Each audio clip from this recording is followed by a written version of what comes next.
রাত 1টা বাজে আর আমি এখনো পর্যন্ত ছাদে দাঁড়িয়ে আছি। কেন জানি আজকে আর রুমে যেতে মন চাচ্ছে না।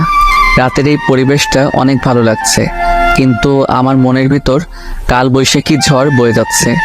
নিজের মনের কষ্টটা আজ কাউকে বলতে পারছি না। হঠাৎ পিছন থেকে কে যেন ডাক দিল।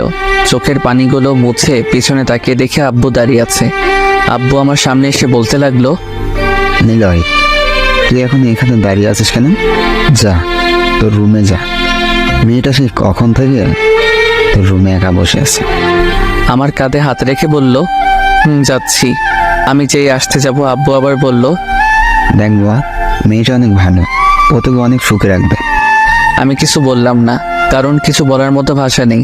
তাই একটা শুকনো হাসি দিয়ে ছাদ থেকে নেমে রুমে চলে আসলাম। দরজার সামনে দাঁড়িয়ে আছি আর ভাবছি আজকে কি থেকে কি হয়ে গেল। একটা দীর্ঘ নিঃশ্বাস ছেড়ে রুমের দরজা খুলে ভিতরে আসলাম।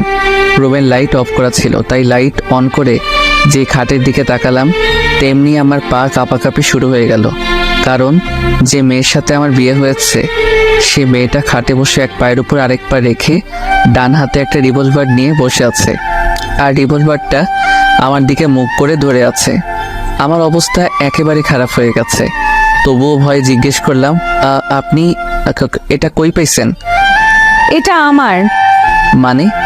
আর এই রিভলভারটা নিয়ে এসেছি তোমাকে মারার জন্য। আমি আপনাকে কি করেছি যে আপনি আমাকে মারবেন? তুমি এতক্ষণ কোথায় ছিলে? ছাদে ছিলাম।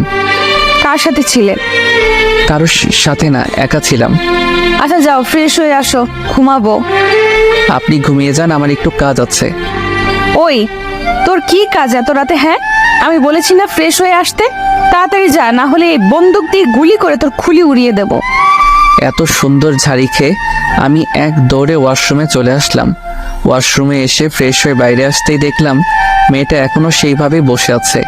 আমাকে দেখেই বলল, আজকে কি সেখানেই দাঁড়িয়ে থাকবে নাকি ঘুমাবেও? আমি কিছু না বলে খাট থেকে আমার বালিশটা নিয়ে ফ্লোরে যেই শুতে যাব, তেমনি মেয়েটা বলল, কি ব্যাপার, তুমি নিচে শুইতেছো কেন?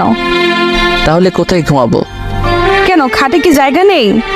না মানে ওই, কি না মানে করছো? তাড়াতাড়ি খাটে শুয়ে পড়ো।